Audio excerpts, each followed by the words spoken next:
En conversación con NTN 24, Antonio Ledesma, líder opositor venezolano, exalcalde de la ciudad de Caracas, hizo un llamado a las fuerzas militares de Venezuela. Un reclamo, diría yo. ¿Hasta cuándo, soldados de la República de Venezuela, ustedes van a permanecer de brazos cruzados viendo a niños de nuestra patria morir de hambre? Ver a venezolanos rebuscando desperdicios en la basura, saber que mujeres como han podido ser sus madres, sus abuelas, sus esposas o sus hijos están muriendo porque no tienen cómo hacerse un examen de quimioterapia. El pueblo lo ha dado todo. Lo único que sostiene a esta narcotiranía son los fusiles, son los tanques de guerra. Es el reclamo, por eso decía al comienzo, más que un llamado, de Antonio Ledesma. A esta hora, cuando son las 6:08 en Caracas, Venezuela, quiero darle la bienvenida a Asdrúbal Aguiar. Él es abogado, constitucionalista, es magistrado de la Corte Interamericana de los Derechos Humanos. Asdrúbal, bienvenido, buena tarde para ti. Saludos, Idania, grato placer saludarte a ti y a tu audiencia. Primero, me gustaría tu impresión general de lo que ocurrió ayer en Venezuela, tu lectura. No, en primer término no se trató de un fraude electoral, porque un fraude electoral apunta a unas elecciones sobre las que existe una expectativa de regularidad democrática y al final se frustran como consecuencia de las trampas del incumplimiento de la ley a última hora. En el caso de Venezuela, lo que se ha dado es una suerte de parodia electoral, de falsificación democrática, porque se trata en primer término de un acto electoral convocado por una constituyente creada al margen de la Constitución, sin apoyo en la elección universal, directa y secreta, y por un órgano electoral subordinado directamente a la misma. Y por eso el rechazo anticipado de Unión Europea, del Grupo de Lima, de la Organización de los Estados Americanos, del mismo grupo que integran los 37 expresidentes miembros de Iniciativa Democrática de España y las Américas, pidiéndole al gobierno de Nicolás Maduro suspender justamente esa farsa, esa parodia que fue establecida durante el día de ayer. Una parodia en la que algunos creyeron, o por lo menos tendría que reformular la pregunta, es decir, algunos pensaron que era mejor participar. No estoy segura si todos creyeron que podía haber otro resultado, pero hay gente seria en la que yo creo, Asdrúbal, y a la que respeto. Por ejemplo, Vladimir Villegas, que conversó conmigo la semana pasada en el programa. Y hoy, cuando estaba esperando que comenzara la tarde, estaba viendo un video que colgó en sus redes Vladimir Villegas precisamente, y alcancé a oír solo una frase. Gravemente herida quedó la ruta electoral. Y yo pregunto, ¿pero cómo que gravemente herida? ¿Es que no está herida hace no sé cuántas elecciones atrás? Sí, es que mira, ahí hay un problema de fondo que si uno se pone a hurgarlo puede llegar a conclusiones dolorosas, conclusiones que pueden realmente ser mucho más molestas de lo que está viviendo el pueblo venezolano. Yo quisiera aliviarlo de esta manera. Venezuela está sometida a una narcodictadura, a una narcotiranía. En Venezuela no hay hay un gobierno militarizado, hay un gobierno populista, hay un gobierno de corte cubano, hay un gobierno que se precia de ser marxista, pero hay una variable que normalmente no le meten en este caso a la sopa. Es una asociación criminal que se montó desde agosto de 1999 para asaltar la estructura de un Estado y ponerla al servicio de los negocios del narcotráfico y de las actividades de terrorismo internacional. Esto fue perfectamente elaborado y está totalmente documentado. Entonces, obviamente, cuando uno se encuentra con esa realidad, yo me imagino que los actores políticos, al igual que el pueblo venezolano, se encuentran bajo secuestro. Y yo por eso pongo el ejemplo de la señora Betancur y de la señora Rojas, que fueron secuestradas por la FARC. una vez que fueron liberadas, que fueron puestas en libertad, le sobraban los elogios para inclusive sus propios secuestradores. ¿Acaso el síndrome de Estocolmo? Obviamente que un gobierno que ha asesinado de manera sistemática, que ha llenado al país de sangre, que tiene encarcelados a todos sus dirigentes políticos fundamentales, que los persigue y los tortura, es explicable que muchos de ellos o pasen por debajo de la mesa o marquen distancia o se inmolen. Entonces el tipo de comportamiento es totalmente errático, como errático de aquellos que dicen, bueno, vamos a complacer al secuestrador, no sea que se moleste más allá de lo debido y asesine en este caso a los secuestrados. Y por eso acuden a un proceso amañado, a una suerte de parodia electoral como la que te acabo de señalar. Claro, pero no solamente acuden, sino que termina esto de ayer, donde el reclamo es que no se cumplió el acuerdo de garantías, donde el reclamo es que no se reconoce un proceso electoral como tal, pero la salida que plantea Falcón es ir nuevamente a un proceso electoral. A un proceso electoral que no se ha realizado y hasta le puso fecha, el próximo octubre.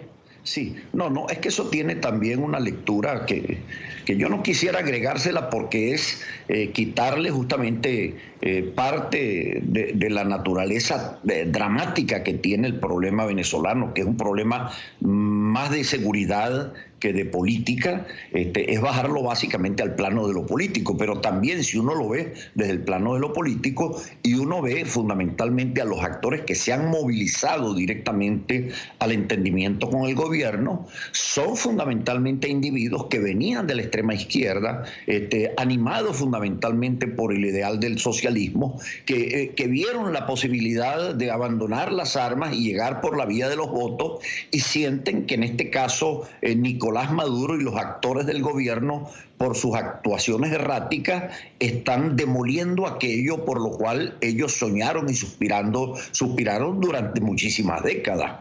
Entonces, obviamente, ante la posibilidad que aparezca una suerte de Macri en territorio venezolano, o una suerte de Piñera en territorio venezolano, o una suerte de Duque en territorio venezolano, prefieren enterrarse con Nicolás Maduro. Y por eso es que yo entiendo, aun cuando no justifico y repudio este tipo de condescendencias y de aceptaciones para no darle otro tipo de cariz, porque repito, se trata del Chapo Guzmán que ejerce el gobierno de Venezuela, se trata de Pablo Escobar que administra el gobierno de Venezuela.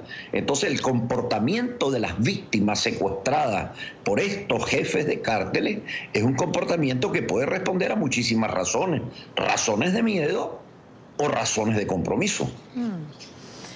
Asdrúbal, la pregunta sería, ¿cuál es la hoja de ruta a partir de ahora? Si uno ve las reacciones internacionales, hablamos en la primera parte del programa con Lidia Barraza y hablamos de la orden ejecutiva de Trump, pasamos por el Grupo de Lima y el pronunciamiento que ha hecho de llamar a consulta a los embajadores, el Reino Unido, en fin, digamos que el concierto de naciones se pronuncia de alguna manera y anuncia además medidas concretas.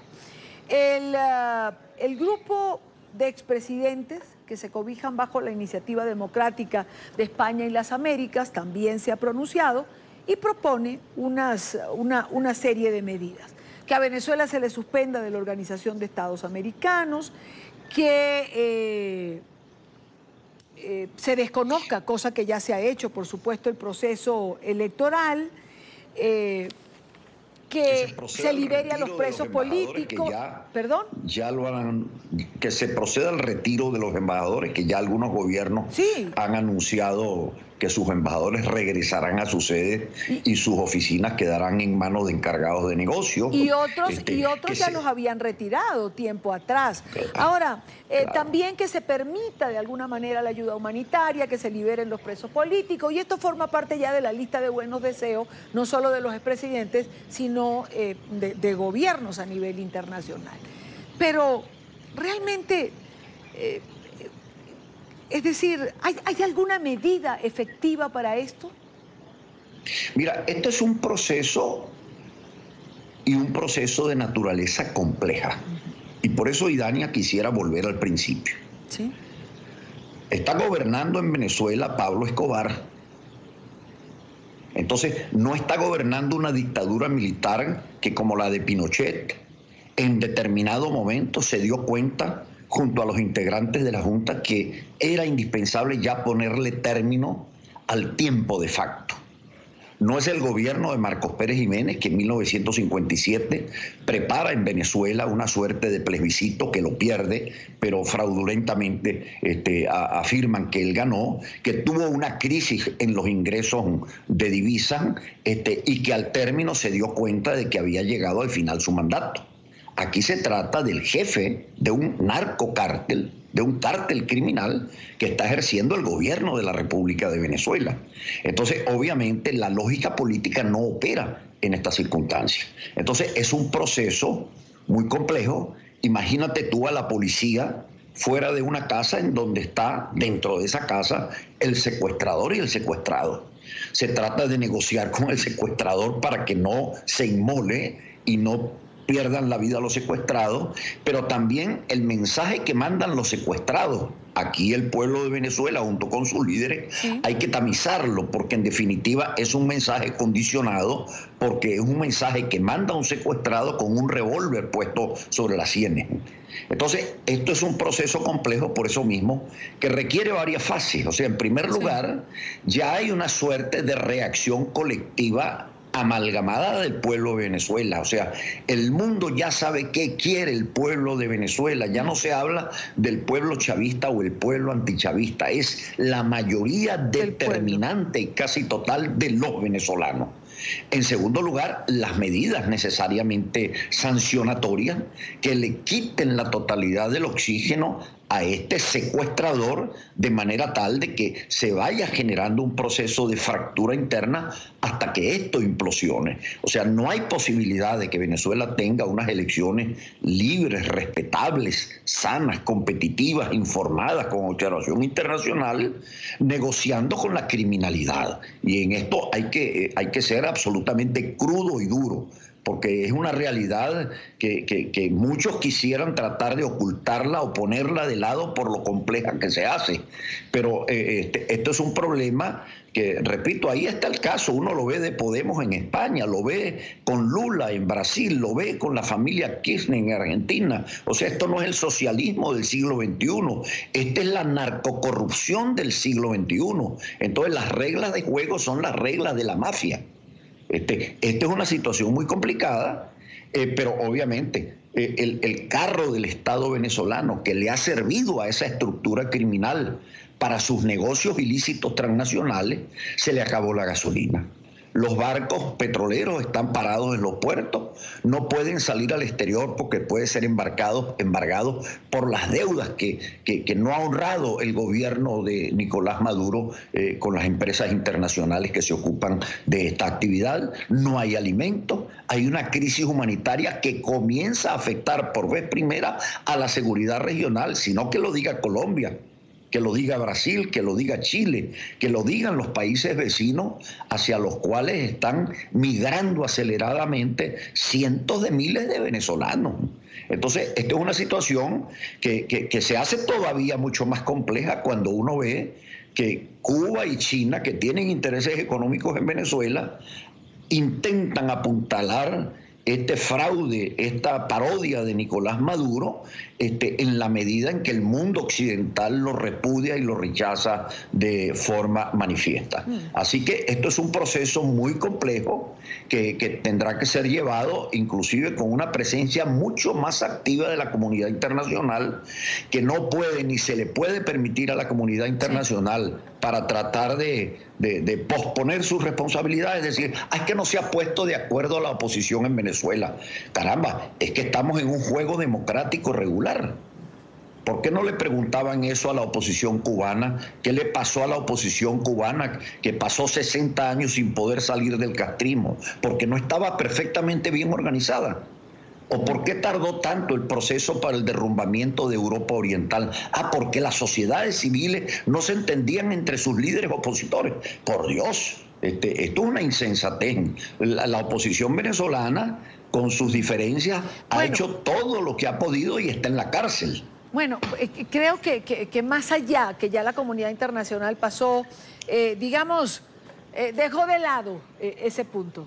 Es decir, creo que hay acciones concretas más allá de que se pongan de acuerdo o no los factores opositores, que han hecho mucho y que, como bien dice Asdrúbal, están en la cárcel y otros en el exilio.